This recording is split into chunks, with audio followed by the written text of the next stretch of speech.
그렇습니까?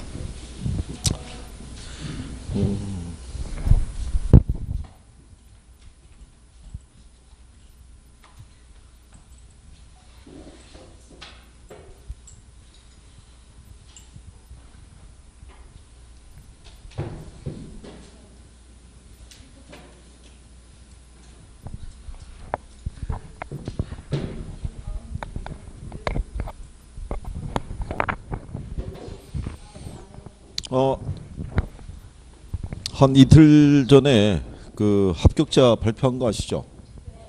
예, 여기도 뭐 수요일 날 합격자 모임 했다 그러고 올해는 한 2만 명이 좀 넘게 합격을 시켰다 그래요. 그러니까 접수 인원이 많아서 20만이 넘었으니까. 그래서 그러니까 뭐 합격하신 분들은 뭐 기분이 좋고 그렇죠? 1차라도 되면 좋은데 그렇지 못한 분들은 또 우울한 거고.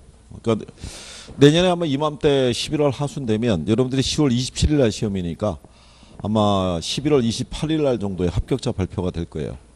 그때 이제 이름이 있어야죠. 올해까지는 뭐 문자 전송도 해주고 그러는데 내년에는 아마 그 문자 전송은 없을 거예요. 합격자 뭐 했다는 거. 그러니까 잘 마무리하시면 뭐 무난하게 합격하는 게 정상이니까. 그렇죠? 지난주에 배웠던 거 뭐 복습은 좀 했나요? 어? 아니 왜 못 들은 척 하는 거예요? 복습은 한 거예요? 복습은? 아 보긴 봐서 읽어보기만. 읽어보는 것도 굉장한 거죠. 복습을 조금씩 하셔야 돼요. 그래야지 빨리 이게 정리가 돼서 이 동차를 합격할 수 있으니까. 오늘은 118페이지 하실 차례죠. 효율적 시장 이론.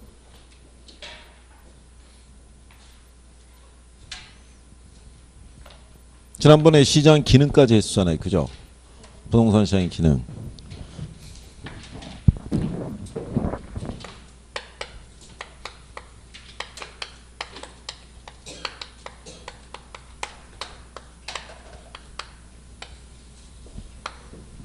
이 효율적 시장 이론이라는 것은요.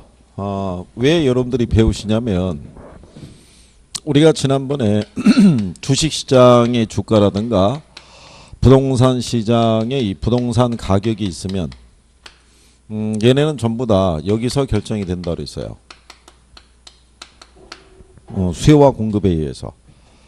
근데 시장에서 얘네가 변화가 없어요. 수요와 공급이. 수요와 공급이 변화가 없는데 여기 있는 이 주가하고 부동산 가격이 등락을 거듭하는 거예요. 오르기도 하고 내리기도 하고. 그죠? 그러면 원래는 수요와 공급에서 주가라든가 부동산 가격이 결정이 되는데 얘들은 아무런 변화가 없어요. 근데 주가라든가 부동산 가격이 움직여요. 왜 그럴 것 같아요? 주가나 부동산 가격이 수요와 공급은 아무런 변화가 없는데도 얘들이 오르거나 또는 내리거나 이런 변화가 나타나요. 왜 그럴 것 같아요? 여기 있는 요 주가하고 부동산 가격은요. 현재 정보까지만 반영이 돼 있어요. 여러분들 왜 증권가에 가면 찌라시라고 있죠. 찌라시에 대한 내용은 확인된 사실이 아니에요. 그죠? 그냥 그렇다더라. 그죠? 불확실한 루머나 정보가 담겨져 있어요. 근데 그 사실에 의해서도 얘들이 움직인다는 얘기는 얘들이 완전한 정보가 반영이 안 돼 있는 거예요. 현재 정보만. 그러니까 미래 불확실한 어떤 내용이 돌아가게 되면 얘들이 움직이는 거예요. 그러니까 부동산 시장에서 현재 우리가 거래되고 있는 부동산 가격은 현재 우리가 알고 있는 정보까지만 반영이 되어 있어요. 그래서 미래 우수한 정보를 입수할 수 있으면 많은 이익을 얻을 수 있다 이런 얘기예요. 그럼 결국은 부동산 시장은 어디까지의 정보가 반영되어 있는 시장이냐 이거를 여러분들이 기본적으로 가늠을 해줘야 돼요. 왜 그러냐면 우리가 지난주에 부동산 시장의 특성이라고 배웠죠. 근데 그 부동산 시장이라는 거는 우리가 지난주에 정의할 때 구체적 시장도 되고 추상적 시장의 양면성도 갖고 있고 불완전 경쟁 시장의 성격도 갖고 있고 그 다음에 이 안에서 등장하는 약성 효율적 시장의 성격도 같이 갖고 있는 거예요. 그것까지는 연결을 해줘야 돼요. 그래서 여기 보는 이제 효율적 시장 이론에서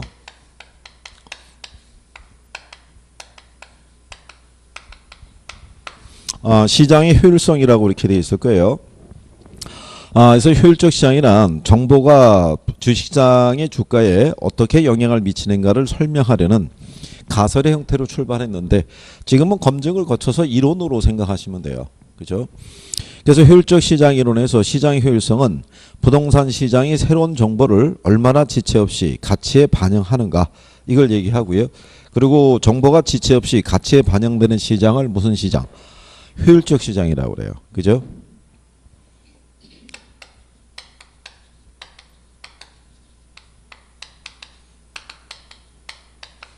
이 정보가 지체 없이 가치에 반영되는 시장이 효율적 시장인데 그런 부동산 시장도 효율적 시장의 성격을 갖고 있느냐? 뭐 그렇단 얘기예요. 어떤 정보가 주어지면 이게 바로 어디에 반영이 돼요? 가치에. 그 얘기는 이 부동산 가치라는 것은요.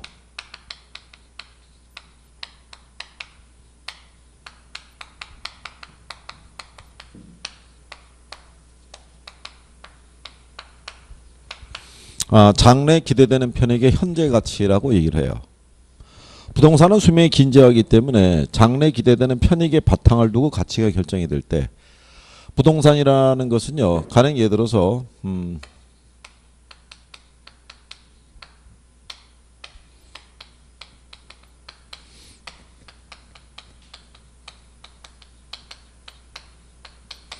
정부가 오늘 오전에 발표하는 거예요.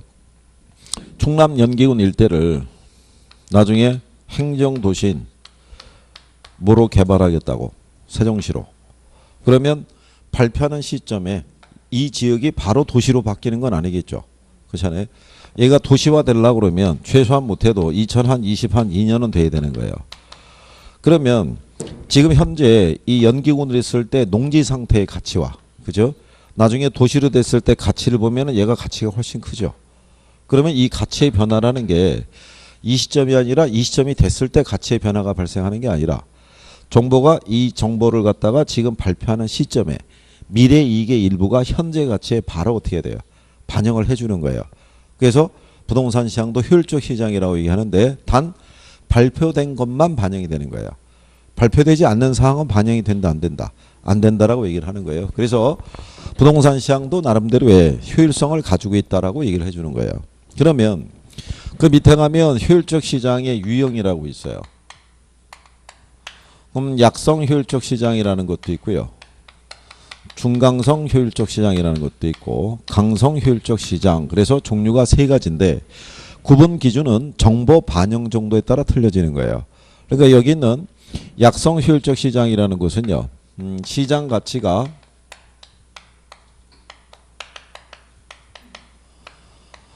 과거의 정보만 반영이 돼 있어요.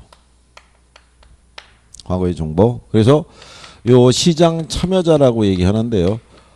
그러니까 시장에 들어와서 부동산을 거래하거나 투자하는 사람들을 지칭을 해요. 이 사람들은 과거의 정보를 매개로 한 이 분석을 하고 있다라고 전제해요. 기술적 분석하고 기본적 분석이라는 것은요. 주식 투자를 했던 분들이라 그러면은 뭐 용어는 알고 계실 거예요. 그죠? 예. 그러니까 기술적 분석이라는 거는 주식시장에서 뭐를 선정하느냐면 매도 또는 매수 타이밍을 잡는 거예요. 과거의 움직임의 동향을 가지고. 근데 이거는 과거의 움직임에 대한 것이 반영이 이미 다 돼 있는 시장이에요. 그러니까 이 시장 참여자들은 요 과거의 정보를 매개로 한 요 분석을 통해 가지고는 얻을 수 있는 게 이거밖에 없어요.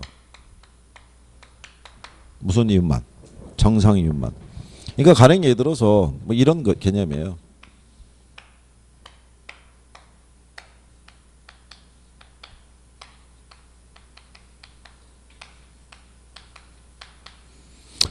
자, 만약에 S라는 전자의 주가의 동향이 여기가 상한가고요. 여기가 하한가라고 그랬을 때 얘가 상한가에서 쭉 떨어졌다가 1월을 기점으로 반등을 해서 다시 주가가 상승해서 상한가를 쳐요. 그리고 다시 또 쭉 떨어져요. 그러다 또 1월달을 기점으로 반등을 해서 다시 또 상한가를 치는 거예요. 그러고 난 다음에 다시 또 쭉 떨어져서 1월달을 앞두고 있죠. 그럼 주가가 어떻게 되겠어요? 이때 논리는 뭐냐면 귀신도 모른다는 거예요. 이때 주가는. 이거는 과거의 움직임이라는 거예요. 그죠? 이 시점에서 이 기업이 망할 수도 있고 그렇잖아요. 주가의 반등이 없을 수도 있는 거예요. 그러니까 요거는 무슨 정보라는 거예요? 과거의 정보라는 거예요. 그러면 많은 사람들이 과거의 주가의 움직임의 동향을 보고 투자를 하게 됐을 때 결국 얻을 수 있는 건 잘해봐야 무슨 이유냐면 정상이윤밖에 안 된다는 거는 이 타이밍에서 모든 사람들이 다 매수 주문을 넣을 거 아니에요. 이 갭의 주가를 사겠다고. 그러면 주가가 올라가면서도 큰 이익은 기대하기가 어렵다는 얘기죠. 그렇죠? 남들이 알지 못하는 정보를 알았을 때만 내가 투자해서 초과이익을 얻을 수가 있겠죠. 그러니까 요걸 매개로 해서 투자하면은 무슨 이익만 얻을 수 있어요? 네, 정상이익만 얻을 수 있는 거예요. 여기서 만약에 이게 초과이익을 얻는다 그러면 틀리는 개념이 되는 거예요. 그러니까 그 정도를 인지를 하시면 되겠고, 그 다음에 중강성 시장이라는 것은요, 시장 가치가 현재 시장에 공표된 사실이 있죠. 요거는 가치에 반영이 돼 있어요.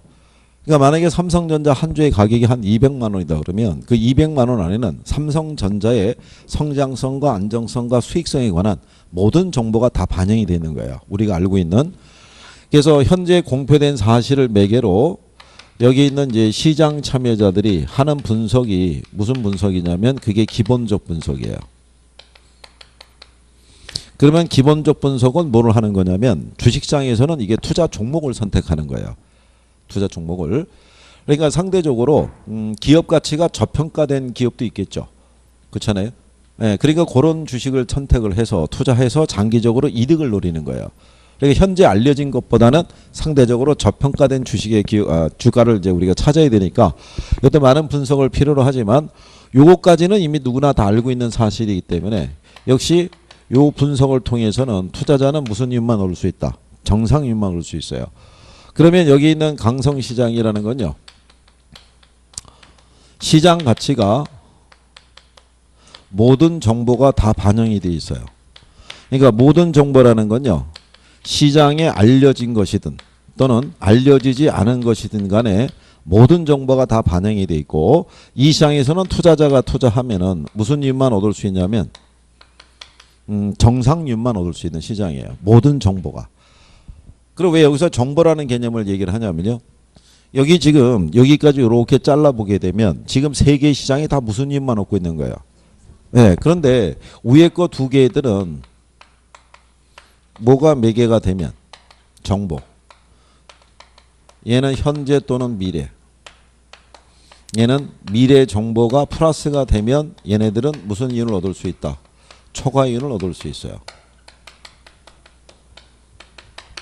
그러면 여기까지 잘라보게 되면 얘들이 얻을 수 있는 거는 무슨 이익밖에 없어요.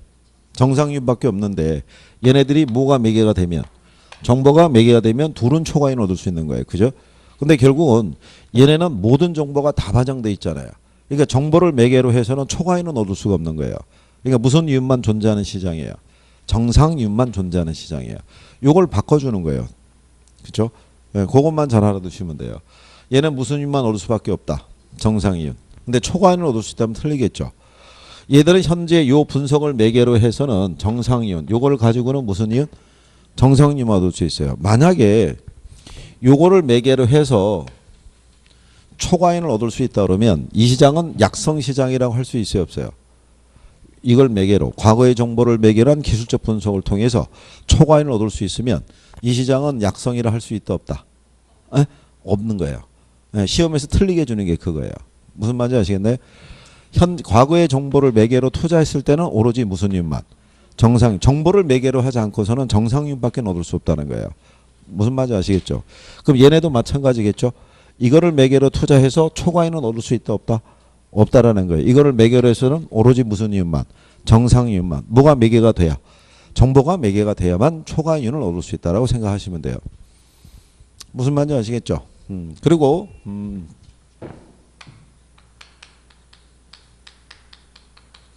이 시장의 형태가 나타나는 거는 나라마다 같겠어요? 틀리겠어요? 이거 나라마다 다른 거예요. 대부분 후진국이 약성의 형태가 나타나고요. 선진국이 강성의 형태가 나타나요. 그러니까 선진국에서는 웬만한 정보는 다 오픈이 돼 있기 때문에 기업들이 자국 시장에 투자해봐야 정상이익밖에 얻을 게 없어요. 그래서 세계 유수의 대기업들이 다국적 기업이라는 명목하에 후진국이나 개발도상국가로 진출하는 거예요. 거기들은 정보가 제한적이니까. 그러니까 예전에 보면 우리나라가 서구의 대기업들이 많이 진출했었던 거예요. 그죠? 그러다가 이제 우리나라도 정보가 많이 공개가 되니까 특별한 이유를 얻기 어려우니까 조금 더 정보가 불안전한 나라로 옮겨가는 거예요. 그렇죠? 그래서 동유럽이라든가 아프리카 아니면 남아메리카 이쪽으로 옮겨가는 거예요. 우리나라도 마찬가지인 거예요. 우리나라 기업도 베트남이라든가 뭐 캄보디아 이런 쪽으로 많이 빠져나가죠. 그렇잖아요. 그거는 우리나라에서는 투자해서 큰 이익을 기대하기는 어렵다는 얘기죠. 그러니까 그런 요건으로 생각하시면 돼요. 그래서 자, 그래서 이제 거기 효율적 시장 유형이 있을 때 약성 효율적 시장이라고 있죠. 119페이지. 그렇죠? 예, 거기 가면 기억에 현재 시장 가치에 과거의 정보가 충분히 반영돼 있으므로 과거의 역사적 자료를 분석, 이걸 기술적 분석이라 한다는 얘기죠. 이거를 매개로는 정상 이상의 수익을 획득할 수 없는 시장. 예, 그거 밑줄 치고 그거 개념 알아두시면 되고. 자, 중강성 시장에서는요, 니은에 보면 현재 공표된 정보를 토대로 시장 가치의 변동을 분석하는 것을 기본적 분석이라고 하죠. 그래서 시장 참여자들이 모두 기본적 분석을 하고 있다고 전제하기 때문에 기본적 분석을 매개로는 정상 이상의 수익을 올릴 수 없는 시장이에요. 그러니까 그거를 매개로는 정상 이익만 얻을 수 있다. 그 다음에 4번에 가게 되면 공표된 정보는 공표되지 않은 것은 어떠한 정보든 이미 시장 가치에 반영되어 있는 게 강성 효율적 시장이에요. 그래서 이 시장에서는 니은에 가게 되면 초과이윤을 결코 획득할 수 없다라고 돼 있어요. 정보를 매개로. 그 부분을 체킹을 해두고 정리를 해두실 수 있으시면 돼요. 그죠? 자, 여러분들이 그 밑에 하단에 보면 예제 있죠. 예제가 보면 시장의 효율성에 관한 설명으로 틀린 거. 그러니까 이거는 이제 작년에 나온 거죠. 올해가 아니라. 자, 거기 보면 1번에 효율적 시장은 어떤 정보를 지체 없이 가치에 반영하는 것에 따라 구분할 수도 있을 때. 거기 보면 4번 지문에 약성 효율적 시장에서는 현재 가치에 대한 과거의 역사적 자료를 분석해서 정상 이윤을 초과하는 이윤을 획득할 수 있다 그랬으니까 틀렸을 거 아니에요. 약성에서는 과거의 정보를 매개로는 무슨 이윤만? 정상 이윤만 얻을 수 있는 거예요. 그러니까 이런 식의 바꿔주는 거예요. 그죠? 그 개념 정도만 알아두시면 돼요. 그렇지? 자, 그 다음에 이제 할당 효율적 시장은 나중에 돌아올 때 하셔도 되고요. 왜 그러냐면 여기까지는 그래도 조금 따라올 수 있는데 할당 효율적 시장을 설명을 하면 여러분들이 조금 더 힘들어해요. 거기는 이제 투자라든가 이제 용어를 조금 들으시는 게 나아요. 그래서 그렇게 정리할 수 있으시면 되겠고요. 자, 뒤로 넘어가시면 129페이지에 입지론이라고 있어요. 그 입지론을 이제 우리가 정리해 보시는 거예요. 거기 이제 우리 교재에는 제목이 입지론이라고 돼 있는데 129페이지 찾으셨어요? 입지론? 네, 여기가 원래 여러분들 시험 제목에서는 이렇게 돼 있어요. 입지 및 공간 구조론이에요. 네, 그래서 여기서 원래 뭐를 배우냐면 지대 및 지가 이론 하고요. 도시공간 구조 이론하고 그 다음에 입지론 이렇게 배워요. 이렇게. 근데 우리는 이제 편제가 입지론이 먼저 앞으로 나와 있고요. 입지론을 끝나고 나면 지대론에 대해서 정리하고 그 다음에 도시공간 구조 이론 이렇게 반대로 표현이 돼 있어요. 그죠? 어차피 같은 맥락이니까 그냥 그렇게 우리가 정리를 해보는 거죠.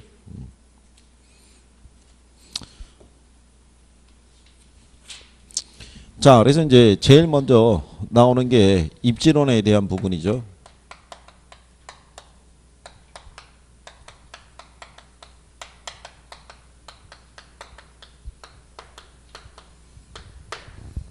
그래서 거기 보면 입지 및 입지 선정이라고 돼 있어요. 그죠? 입지라는 건 뭐냐면요. 경제 주체가 경제 활동을 하기 위해서 점하고 있는 장소라고 생각하시면 돼요. 그죠?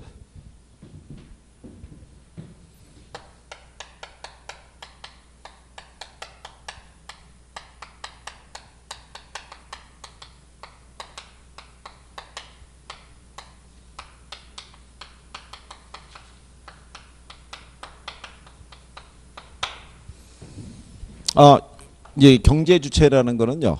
여러분들이 알고 있는 가게라든가 기업이라든가 정부 있죠. 네, 이런 사람들을 경제 주체라고 그래요. 근데 이 경제 주체가 삶을 영위하기 위해서는 끊임없이 경제 활동을 해야 돼요. 그 경제 활동이 뭐냐면 생산, 소비, 유통 이런 활동을 얘기하는 거예요. 그죠? 그러면 생산하기에 좋은 장소 있죠. 소비하기에 좋은 장소. 그렇잖아요. 유통시키기에 좋은 장소. 이거를 이제 각각 선호해서 장소를 점하고 있을 거 아니에요. 그죠? 예를 들어서 장사를 하려고 그러면 뭐가 좋은 걸 찾아야 돼요. 목이 좋은 걸 찾아야 되잖아요. 그죠? 무슨 말인지 아시겠나요? 상업적인 활동을 하는 경제체가 점하고 있는 장소. 그게 바로 입지예요. 그죠? 그럼 입지 선정이라는 거는 목이 좋은 곳을 찾는 것이 뭐겠어요? 입지 선정인 거예요. 그죠? 그러면 우리는 왜 이게 중요하냐면 입지 선정이라는 게 부동산이라는 거는 장소를 한번 정하면 쉽게 이동할 수 있어요, 없어요? 이동할 수가 없는 거예요. 거기다 움직이지 못하면 환경의 변화에서 주어지는 영향으로부터 도망다니기가 쉽지 않아요. 그래서 목이 상당히 중요해요. 여러분들이 저기 서울에 가면 노량진 수산시장이라고 있죠. 노량진 수산시장에서는 3년에 한 번꼴로 장소를 바꿔줘요. 추첨을 통해서. 왜냐하면 같은 수산시장이더라도 고객이 흐르는 동선이 틀린 거예요. 그러니까는 특정한 점포를 차지하고 있으면 다른 점포에 비해서는 매출이 어떻게 돼요? 많겠죠. 근데 상대적으로 외진 곳에 있으면은 매출이 적을 거 아니에요. 그럼 불합리할 거 아니에요. 그러니까 자기들끼리 협의를 해가지고 3년에 한 번씩 추첨을 통해 가지고 바꿔주는 거예요. 그래서 좋은 곳에 가서 자리를 잡을 때가 목돈을 만들 수 있는 기회라고 그래요. 그래서 그거를 하면은 이번에 애들 결혼시킬 수 있겠다. 뭐 이런 식으로까지도 할 수 있는 거예요. 그죠? 그러니까 그만큼 입지라는 것이 중요하다라고 이렇게 인식을 하시면 돼요. 무슨 말인지 아시겠죠? 그래서 이게 중개업을 하시는 분들 보게 되면요. 이게 단순하게 부동산 이제 계약 이것만 하는 게 아니라 이렇게 장소만 찾아주는 거를 주 업무로 하는 업소도 있어요. 중개업소도. 제가 예전에 본 적이 있는데 그 중개업소는 제과점 아시죠? 네, 제과점 위치만 찾아주는 걸 전문으로 해요. 그런데 걔네가 찾아주는 데는요. 소위 요즘 시중에 보게 되면 브랜드가 된 빵집들 있잖아요. 그러니까 이제 서울의 한 반포 쪽에 무슨 상가였는데 기존의 제과점이 브랜드점이 2개가 있었는데 그 상가 안에다가 입점을 시키더래요. 장소가. 근데 글로 들어간 사람은 브랜드가 아닌 거예요. 그러니까 수제죠, 수제. 자기가 만들어서. 그런데 그 위치가 빵 냄새가 절묘하게 퍼지면서 사람들의 어떤 이제 시선과 이런 것들을 아마 끌어모을 수 있나 봐요. 그게. 그래서 결국은 기존에 있던 브랜드점 2개가 폐점을 하고 그 점포가 거기서 독점을 하게 된 거죠. 그러니까 매출이 어떻게 했어요? 그 단지가 뭐 크니까 뭐 매출이 뭐 어마어마했겠죠. 그러니까 이제 그 양반도 계속 그대로 갔어야 됐는데 갑자기 무슨 싱크대 바람이 불어가지고 넘어가는 바람에 그래서 어쨌든 나중에 특화하는 것도 생각해 보는 거예요. 그죠? 중개업이라는 게 단순히 뭐 아파트 뭐 해갖고 뭐 예를 들어서 다세대 뭐 이런 게 해서 뭐 전월세 뭐 매매 이런 것만 하는 게 아니라 본인이 생각하기에 나름에서는 그런 전문성을 갖추는 걸로 만들어낼 수도 있다는 얘기예요. 그럼 차별화를 도모할 수 있잖아요. 그렇죠? 그러기 위해서는 늘상 얘기하죠. 합격한 다음에 진짜 공부 열심히 해야 돼요. 그렇죠? 돈을 좀 많이 벌려고 그러면. 간혹가다 여러분들이 걱정하는 게 그거잖아요. 아니 요즘 뭐 중개업소 많이 있는데 과연 차려서 될까요? 근데 어느 단지에 가면은 중개업소들이 많이 밀집돼 있죠. 많이 모였다는 얘기는 그만큼 거기에 먹을 빵이 많았다는 얘기예요. 그러니까 많이 몰린 거예요. 근데 그 안에서도 되는 업소가 있고 안 되는 업소가 있는 거예요. 요즘은 다 그렇잖아요. 남들과 똑같이 해갖고 무슨 수익이 나겠어요. 그죠? 뭔가 특화되는 것도 찾아보고 나름대로 노력을 해서 준비 과정을 잘 거쳐서 오픈을 하는 게 실패하지 않을 가능성이 더 크죠. 무슨 말인지 아시겠죠? 그러기 위해서는 빨리 이거 마무리해야겠죠, 이거. 언제까지 끌고 갈 거예요, 이거. 그죠? 그래요. 뭐 오늘부터 남아서 공부하나요? 다음 주부터? 또 한 주를 미룬다 이런 얘기죠. 그렇게 미루다가 그게 7월 달까지 가는 거예요. 그게 가면 그러면 곤란하다는 얘기예요. 자, 그래서 거기 129쪽에 가면 입지하고 입지 선정이라는 게 있고 공인태 가면 동그라미 2번에 입지 선정의 중요성이라고 있죠. 그래서 이제 그런 내용을 여러분들이 인지하시면 돼요. 그래서 부동산에서는 이제 입지 선정이라는 게 중요하다 이렇게 보시면 되겠고요. 그 밑에 가면 입지 조건이라고 있죠. 그 용도에 따라 조건을 따지는 게 틀리겠죠. 주거용은 뭐 거주에 있었을 때 편리성, 그죠? 뭐 어떤 쾌적성 이런 건 이제 따질 거고 상업용은 이제 수익성을 고려할 거고요, 그죠? 공업용이나 농업용은 뭐 생산성 이런 거를 이제 얘기를 하겠죠, 그죠? 그러니까 그렇게 정리하시면 돼 있고 그 다음에 이제 입지론을 우리가 세분하게 되면요. 먼저 농업 입지론이라고 나오죠. 요거는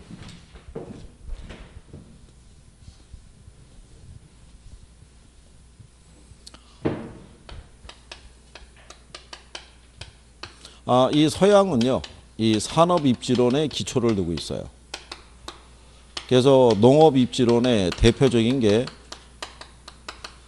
튜넨의 고립국 이론, 공업 입지론의 대표적인 게 베버의 최소 비용 이론, 상업 입지의 대표적인 게 크리스탈러의 중심지 이론. 그래서 서양은 이렇게 산업 입지론을 중심으로 발달이 되어 왔던 거죠.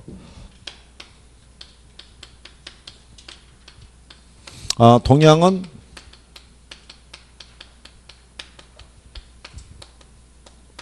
이 풍수지리설에 기초를 두고 있어요.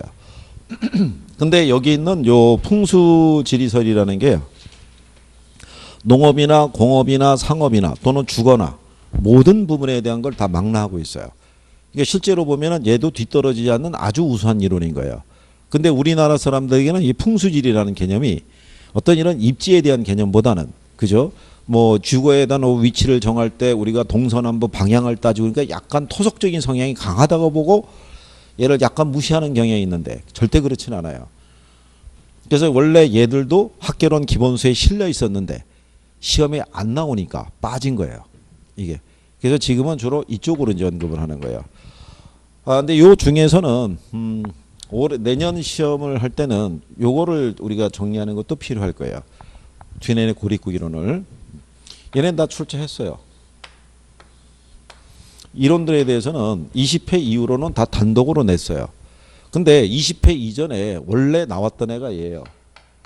이론이 유명한 이론이에요. 튜넨의 고립국 이론이 현대 도시토지 이용할 때도 이 이론이 적용이 되는 거예요. 근데 20회 이후로는 얘가 왜 안 나오고 있었냐면 지대론이라는 게 있어요. 이 농업 입지 고립국 이론의 기초에서 나중에 뒤에서 배우시는데 여기서 나오는 게 위치지대, 입지교차지대 또는 단순지대. 지대 명칭을 빌려갖고 소개가 되다 보니까 얘가 언급이 따로 안 돼 있는데, 문제는 이 지대론 쪽에서도 뒤에서 일단 배우시지만 나머지 여러 개의 대표적인 지대 이론이 있는데 그 중에 얘만 안 나왔어요. 얘만. 그러니까 한 번쯤은 등장할 때도 된 거예요. 그러니까 그거를 이제 여러분들이 일단 뒤에서 지대론 할 때 기초적인 내용을 설명을 해드릴 테니까 그렇게 보시면 되겠고, 그러면 참고로 이런 얘기예요. 제목이 고립국 이론이라고 돼 있죠. 예, 저게 왜 고립국이라고 얘기하냐면 이 평야에 가상 도시가 하나 있어요. 가상 도시가 있는데 이 도시의 중앙에는 딱 하나의 소비 시장이 존재해요. 그러니까 이게 이 도시에 뭐가 되냐면 중심지가 되겠죠. 이게 그러니까 여기가 무슨 국이라고 하냐면 고립국이라고 얘기하는데, 왜 고립국이냐면 외부하고의 교육이 없어요. 그러니까 자체 생산해서 자체 소비하는 거예요. 근데 소비에 대한 모든 거래는 여기서 하는 거예요. 시장에서. 그죠? 그러면 시장에서부터 외곽으로 나가면은 뭐가 있겠어요? 거리가 이렇게 쭉 나가겠죠. 근데 이제 이 고립국에서는 운송 수단이 이거 하나밖에 없어요. 우마차밖에. 그죠? 운송할 수 있는 수단이. 그러면 이 사람은 지대라는 개념을 어떻게 얘기했냐면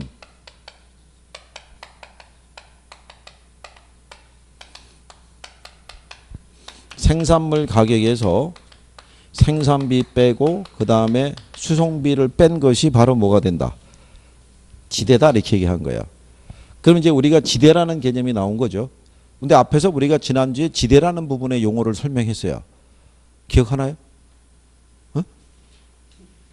김천여, 지난번에 지대한 거 기억하나? 아니 거기 들여다보면 찾나? 그거 생각이. 자, 이게 우리가 영문상에서는 렌트라고 그러는데, 렌트라는 거를 우리나라에서는 임대료 또는 지대로 번역해서 쓰고 있어요. 여러분들 우리가 건물이나 주택의 사용료로 지불하는 게 임대료죠. 그러니까 지대로라는 것도 마찬가지인 거예요. 토지 사용에 대한 대가예요. 토지 사용에 대한 대가를 줄인 게 지대예요. 무슨 말인지 아시겠어요? 토지 사용에 대한 대가 있죠. 예, 사용에 대한 대가를 줄인 게 바로 뭐다? 지대인 거예요. 지대. 그렇죠? 요 지대라는 것이 생산물 가격에서 생산비하고 수송비를 뺀 게 지대인데 튜넨의 논리는 뭐냐면 이 모든 토지의 비옥도가 똑같아요. 그러니까 물건을 만약에 이제 우리 작물을 경작하면 수확에 대한 양은 다 똑같다는 얘기예요. 이게 비옥도가 똑같아요. 그래서 이 사람은 이게 일정하다고 가정한 거예요. 생산물 가격하고 뭐하고 생산비가. 그럼 얘가 어느 지점에서 경작을 하든 다 똑같으면 지대는 결국 어디서 결정이 된다는 거예요? 수송비에서. 그런데 여러분들이 생각해 보세요. 시장의 중심지로부터 외곽으로 나가게 되면 거리가 멀어지니까 뭐가 많이 들어가겠어요? 운송비가 많이 들어가면 지대로 지불할 부분이 적어지는 거예요. 근데 만약에 시장 가깝게 들어가게 되면 뭐가 절약이 돼요? 수송비가 절약이 되면 뭐가 비싸지겠어요? 지대가 비싸질 거 아니에요. 그죠? 그러면 이렇게 지대가 비싼 곳 있죠. 여기서는 우리가 넓은 땅을 사용해서 작물을 경작한다는 건 무리인 거예요.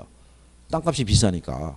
그러면 결국은 이 사람은 땅값이 비싼 곳에서는 비싼 작물을 심어야 된다는 거예요. 무슨 말인지 아시겠나요? 예, 싼 곳에서는 싼 작물을 심어도 되는 거예요. 넓은 면적을 해서 대량 생산해서 이렇게 나올 수 있는 걸 하면 좋은데 땅값 비싼 곳에서는 비싼 작물을 경작해야 된다는 거예요. 그러니까 어느 지점마다 어떤 토지 이용을 해야 되는지를 설명해 주는 이론이에요. 그래서 여러분들이 현대 도시 토지에서도 보면은 도심에 가까운 곳에서는 주로 상업이나 업무적인 이런 용도가 들어가잖아요. 외곽으로 나가게 되면 주거용, 공업용 이렇게 나눠지듯이 그런 기초를 제공해 준 게 튜넨의 고립국 이론인 거예요. 그러니까 상당히 우수한 이론이죠. 현대 도시 토지에도 그대로 쓸 수 있으니까. 그렇겠죠? 그래서 이 사람이 얘기한 대표적인 게요. 시장 제일 가까운 게 있어서는 원예 농업 아시죠? 꽃. 꽃이 고부가가치 작물인 거예요. 적은 면적에서 꽃을 재배해서 내다 파는 게 생산해서 내다 파는 것보다는 얘가 더 수익이 괜찮은 거예요. 그리고 서양에서는 식탁을 구성할 때 꽃을 놓으면서 이렇게 밥 먹고 이런 게 일상화되어 있잖아요. 우리나라 정서에서는 뭐 통하진 않지만 어쨌든 그렇다는 얘기예요. 그래서 우리나라도 서울을 중심으로 하게 되면요. 서울 주변에 고양시라고 혹시 들어보셨나요? 지금 일산. 거기가 꽃의 도시예요. 그렇잖아요. 왜냐하면 이런 그 꽃 같은 작물은요.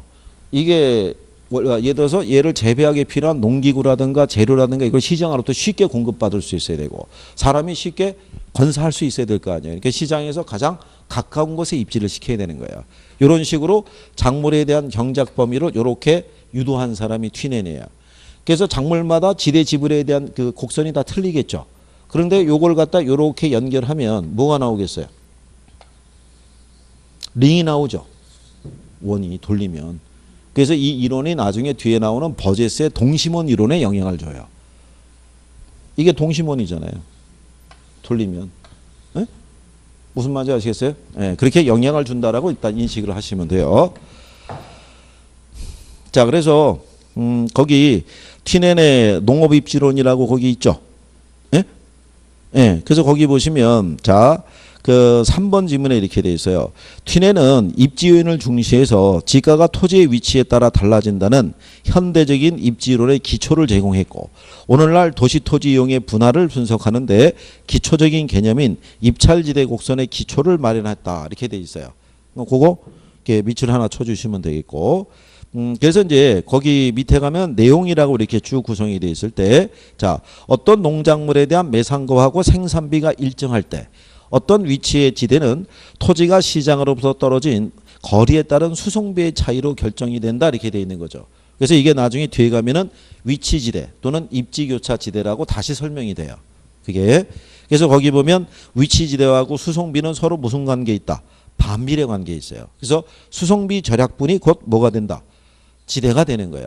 시장에서 가까워지면은 수송비가 적게 들어가잖아요. 그죠? 대신에 뭐가 비싸져요? 지대가 비싸지는 거고 외곽으로 나가게 되면 수송비가 많이 들어가니까 지대가 싸질 거 아니에요. 그죠? 그래서 지대하고 수송비가 서로 반비례 관계에 있다라고 얘기를 하는 거예요. 그죠? 그래서 거기 마지막 동그라미 4번에 가시면 시장과의 거리가 가까운 지역일수록 무슨 농업이? 집약적 농업. 멀어지면은 조방적 농업이 형태가 이루어진다는 거예요. 무슨 말인지 아시겠어요? 그게 실전에서는 집약과 조방적인 게 바꿔서 낸 적도 있어요. 그렇게. 그러니까 간단하게 이렇게 구별하시면 되겠고.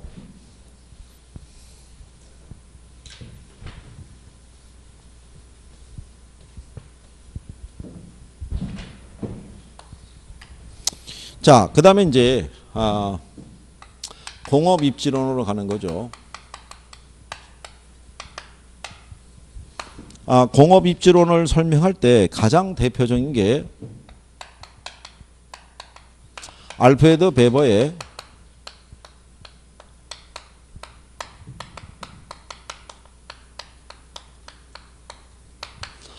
최소 비용 이론인 거예요. 최소 비용 이론.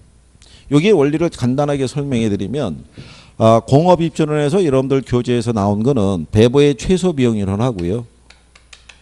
레슈 있죠? 어거스트 레슈의 최대 수요 이론이라고 있어요. 얘는 시험에 나온 적이 없어요. 얘는 그냥 원리만 알아두시면 제목이 대부분 설명해요. 제목이. 그러면 얘는 무슨 이론이에요? 최소 비용. 그럼 여기 이렇다는 얘기예요. 기업이 얻게 되는 이윤이라는 것은 총 수입에서 뭐를 빼는 개념이냐면 총 비용을 빼서 이윤이 발생해요. 그죠? 근데 여기 있는 베버의 논리는 뭐냐면 여기서 요게 일정하다는 거예요. 총 수입이. 수입이 일정하면 기업 입장에서 이윤을 올리려고 그러면 어떻게 하면 되겠어요? 그쵸? 이걸 줄이는 거죠. 이걸 줄여야 얘가 커질 거 아니에요. 그쵸? 그래서 제목이 뭐예요? 최소 비용 이론이라고 얘기해 주는 거예요. 그러면 레슈의 최대 수요 이론이라고 돼 있죠. 그러면 얘는 이건 거예요. 기업의 이윤은 역시 이렇게 해서 이윤이 발생하는데 이 사람의 논리는 여기서 이게 일정하다는 거예요. 뭐가? 비용이. 그러면 수익이 커지면 이윤이 커질 거 아니에요. 그러면 수익을 크게 하기 위해서는 여기 N이에요. 알파벳 N. N개 있죠. 그러니까 상품의 판매 수량이 있죠. 상품의 판매 수량이 많아지면 수입이 커질 거 아니에요. 그러면 이윤이 커질 거 아니에요. 그러면 상품의 판매 수량이 제일 많이 있을 수 있는 곳이 있죠. 그러니까 수요가 많이 존재하는 곳에 공장이 들어서야 한다는 거야. 그 제목이 뭐예요? 최대 수요 이론인 거예요. 그러니까 제목으로 기본적인 건 설명이 되는 거야. 무슨 말인지 아시겠어요? 그러니까 그런 논리로 인지하시면 되는 거예요. 그러면 베버의 이론을 볼 때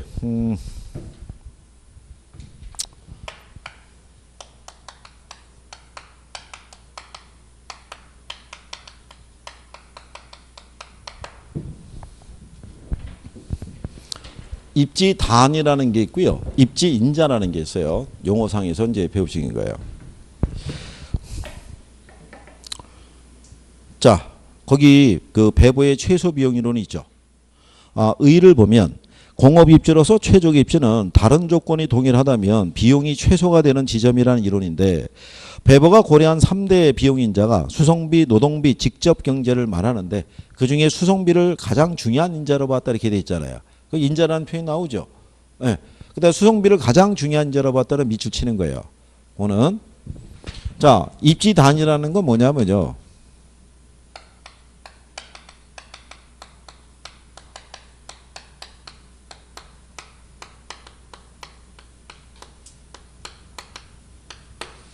입지단이라는 것은 제품 생산할 때 발생하는 개개의 비용 항목이 있죠.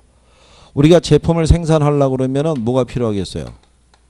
원료도 필요하고 사람도 필요하고 뭐 자본도 필요하고 뭐 세금 들어가고 뭐 여러 가지가 많이 들어갈 거 아니에요. 하나 생산할 때마다. 그럼 여기 있는 요 입지인자라는 것 있죠. 요거는 특정한 장소에 위치함으로써 얻을 수 있는 비용 절약상의 이익을 뭐라 그런다? 입지인자라는 거예요. 그러면 요 개개의 비용 항목 중에서 특정한 부분은 우리가 절약이 가능하다는 거예요. 그래서 베버는 요 3대 인자라는 게 수송비, 그 다음에 노동비, 이걸 임금이라고도 출제를 해요. 그 다음에 직접력 또는 직접 경제 이렇게도 얘기를 해요. 그렇죠? 그래서 한 가지 꼭 알아두실 거는 얘네 둘은 뭐가 되는 거? 최소가 되는 거. 여기 있는 직접력에 따른 직접 이익은 최대가 되는 지점에 공장이 입재해야 되는 거예요. 얘가 최소라고 그래갖고 이거 셋 다 최소라고 하면 안 돼요. 전체적인 그 비용이 가장 최소가 되는 지점에 입재해야 된다는 거예요. 무슨 말인지 아시겠어요? 근데 그 중에서도 뭐를 가장 중시했다? 수송비를. 그 왜 수송비를 중시했냐면 베버가 이 이론을 1930년대 이론을 발표할 때만 하더라도 독일의 운송수단이 그렇게 발달하지 못했어요. 지금은 독일의 유명한 고속도로인 아우토반 이런 게 건설이 돼서 물류 유통이 쉽지만 그때 당시는 열악했다는 얘기예요. 그래서 제품을 생산했을 때 무슨 비용이 제일 큰 비중을 차지했다? 수송비가. 해서 수송비를 중시했다는 거예요. 그죠? 그러면 우리가 거기 보면은 이렇게 돼 있죠. 최소 수송비 원리 뭐 이렇게 나와 있는데 간단하게 묶어서 설명해 드리면 이런 거예요.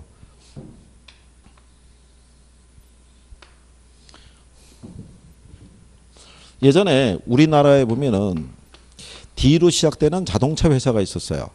근데 지금은 이 앞에 뭐 이런 애 하나 이렇게 들어가요.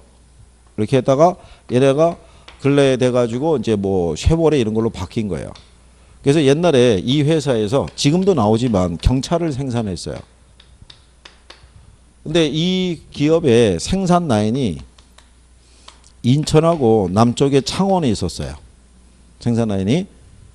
그런데 이 기업에서는 이 경차를 생산한 생산 라인을 창원에다 둔 거예요. 그 왜 창원에다 뒀냐면 그때 당시는 이 경차를 생산해서 부산에서 선적을 해서 주로 유럽으로 수출했어요. 유럽 사람들이 경차를 선호해요. 조그만 차를. 그죠? 근데 왜 여기다 의도적으로 뒀냐면 여기서 생산하나 여기서 생산하나 이건 똑같이 들어가는 거예요. 비용은 똑같이 들어갈 거 아니에요. 제품 하나, 자동차 생산할 때 들어가는 기본적인 생산비는 똑같이 들어가는데 여기다 두는 이유는 뭐냐면 여기다 생산 라인을 갖추면 내륙 수송비가 발생하는 거예요. 그러면 대당 4, 5만 원씩의 수송비가 더 발생하는 거예요. 그럼 가격이 비싸질 거 아니에요. 그러니까 의도적으로 여기다 둔 거예요. 그럼 여기가 뭐를 제일 절약할 수 있다는 거예요. 그렇죠. 수송비를 절약할 수 있는 거예요.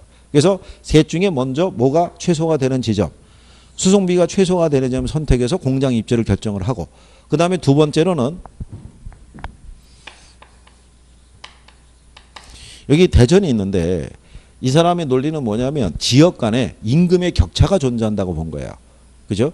그런데 여기서 창원에서 공장을 짓는 것보다는 공장 들어간다 대전에서 하게 되면 인건비가 10만 원씩 절약이 된대요.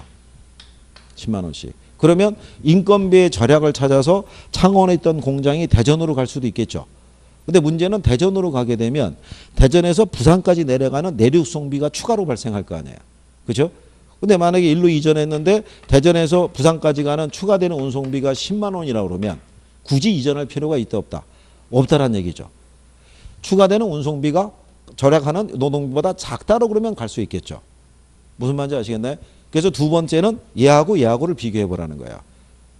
최소 수송비하고 뭐하고 최소 노동비점하고 비교해 보라는 거예요. 무슨 말인지 아시겠나요? 그걸 비교하고 마지막으로는 직접력이라는 걸 생각해 보라는 거예요. 그거는 무슨 얘기냐면 공동의 원료를 사용하는 산업들이 있죠.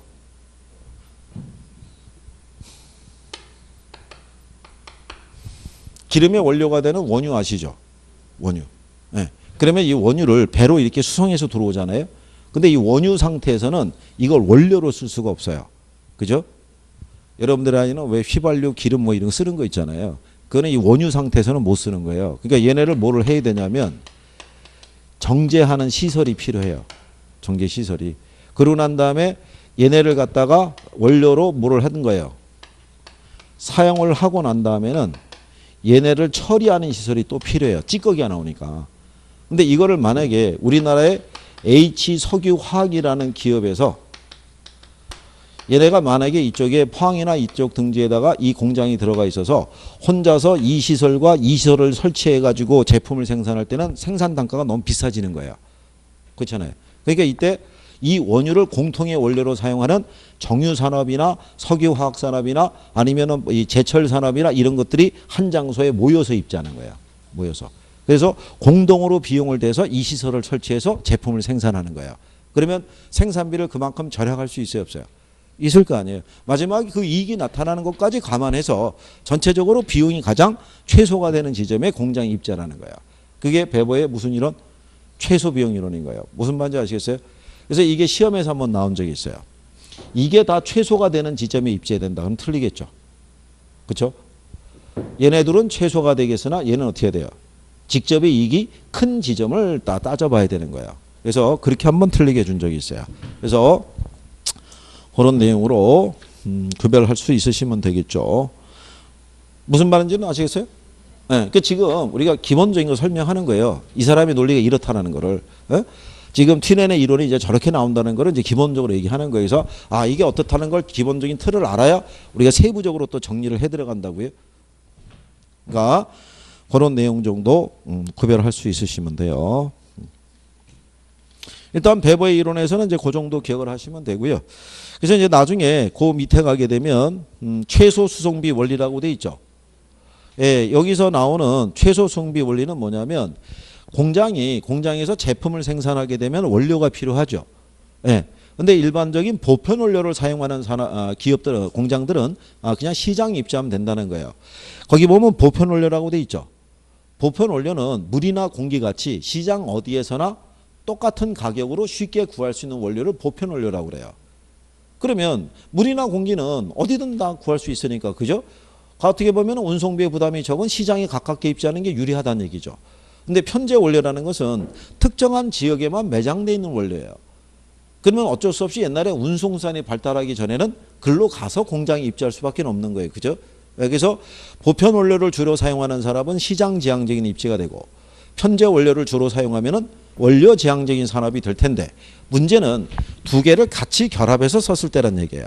그럴 때 과연 공장은 어디에 입지했을 때 수송비를 절약할 수 있느냐, 이거를 이제 이 사람이 얘기를 한 거예요. 이거를. 그래서 이 문제를 해결하기 위해서 뒤에 가시게 되면 상단 박스에 원료 지수라는 개념이 나오죠. 예. 그래서 이 문제를 해결하기 위해서 베버가 만들어낸 게 원료 지수라는 개념이에요. 그러면 이제 간단하게 설명해 드리면,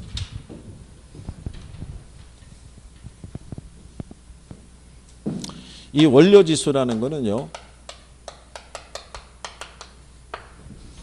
제품 1톤을 만들기 위해서 투입하는 편제 원료의 중량의 크기를 지수로 표현한 거예요. 그래서 여기를 그냥 뭐라고 해주냐면,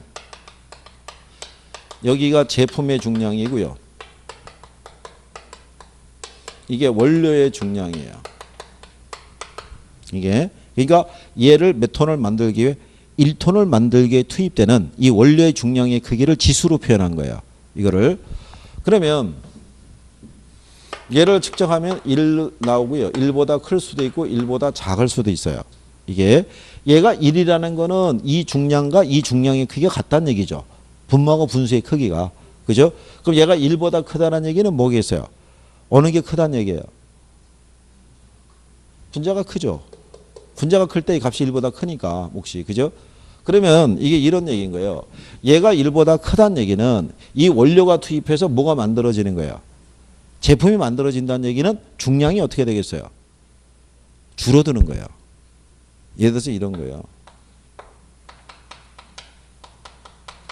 우리가 시멘트 1톤을 생산해야 돼요. 1톤이면 1000kg죠. 그렇잖아요?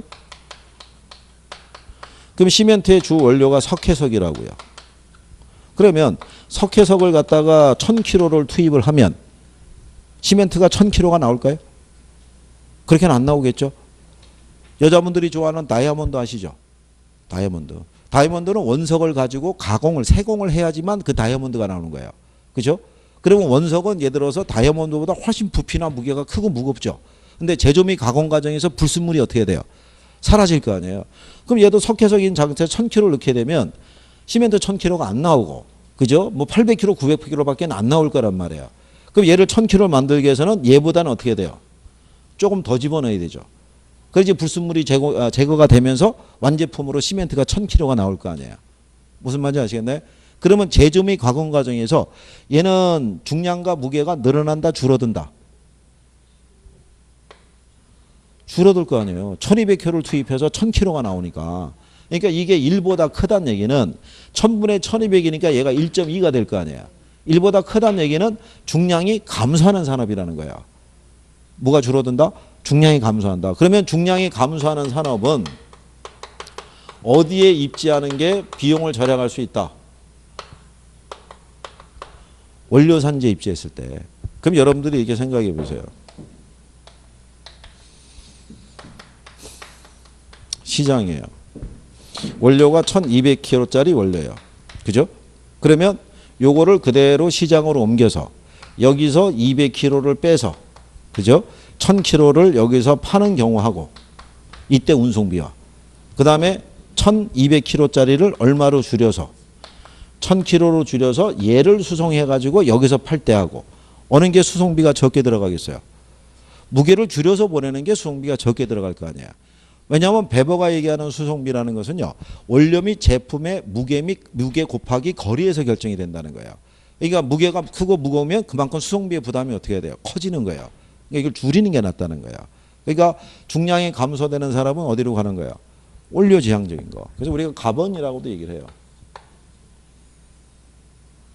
기업에서 인력 구조조정할 때 감원한다고 그래. 감원. 예? 중량이 감소하면 어디로 가라는 거예요? 원료 지향적인 산업이 된다 이런 얘기인 거예요. 의미를 아시겠어요? 이건 이제 몇 번 들으면 정리가 돼요. 지금 한 번에 뭐 다 안 되는 거니까. 그러면 반대로 이렇게 한번 생각해 보세요. 얘가 1보다 작다는 얘기예요. 1보다. 그죠? 1보다 작다는 얘기는 분모에 비해서 분자의 크기가 작다는 얘기예요. 그럼 여러분들이 한번 이걸 생각해 보세요. 콜라를 만약에 100리터를 생산을 해야 돼요. 그러면 원액이 들어가야겠죠. 그죠? 그러면 원액을 100리터를 집어넣게 되면 콜라로 활용을 못해요. 너무 독해가지고. 그러면은 얘를 100리터를 만들기 위해서 원액은 가령 들어서 한 5리터 정도면 충분하다는 얘기예요. 그죠? 그럼 100분의 5면은 0.05가 되겠죠. 그럼 1보다 커요, 작아요? 작잖아요. 그럼 얘를 완제품을 만들기 위해서는 원액에다가 뭐가 플러스가 돼야 돼요? 물이 이제 들어가야 돼요. 물이. 그렇잖아요. 그러면